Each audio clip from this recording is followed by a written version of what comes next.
Rajahmundry rural నేతలతో YS Jagan సమావేశం. Party పరిస్థితులు, భవిష్యత్ కార్యాచరణపై చర్చ.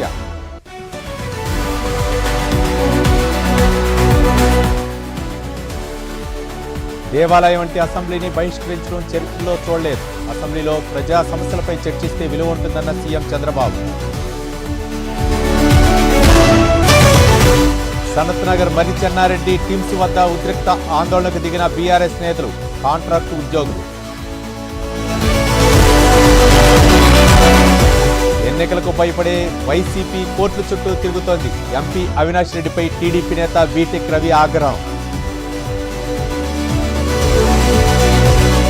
విశాఖను ఏఐ డేటా సెంటర్ల హబ్గా తీర్చిదిద్దుతాం. విశాఖను ఏఐ పట్టణంగా మార్చుతామన్న మంత్రి లోకేష్.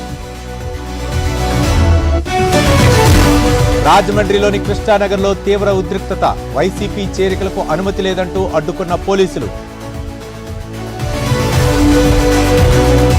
ఎమ్మెల్సీగా వర్లరామయ్య ప్రమాణ స్వీకారం. గవర్నర్ కోటాలో ఎంపిక, ప్రమాణం చేయించిన చైర్మన్.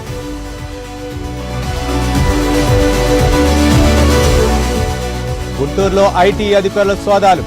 చార్టెడ్ అకౌంట్ దామా సుబ్రహ్మణ్యం ఇంట్లో తనిఖీలు.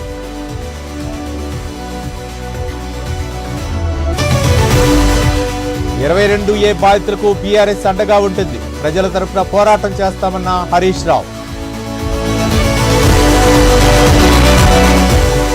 నిజామాబాద్ లో కాంగ్రెస్ పీఏసీ సమావేశం వద్ద నిరసన. పోచారంపై క్రమశిక్షణా చర్యలు తీసుకోవాలి రవీందర్ రెడ్డి వర్గీయుల డిమాండ్.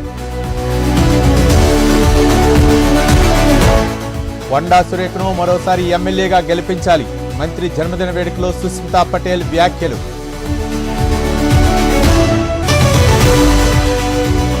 ఈడీ విచారణకు హాజరైన సినీ నటి Nidhi Agarwal. Betting apps promotion కేసులో విచారణ.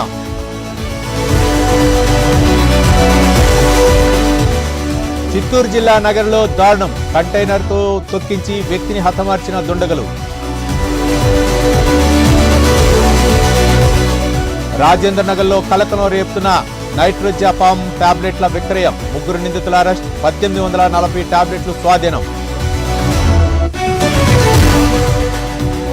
అత్యంత పకడ్బందీగా నీట్ పరీక్షల వ్యవస్థ. పేపర్లను తరలించిన వాహనాలు తెలిసేలా ఈ జీపీఎస్లు.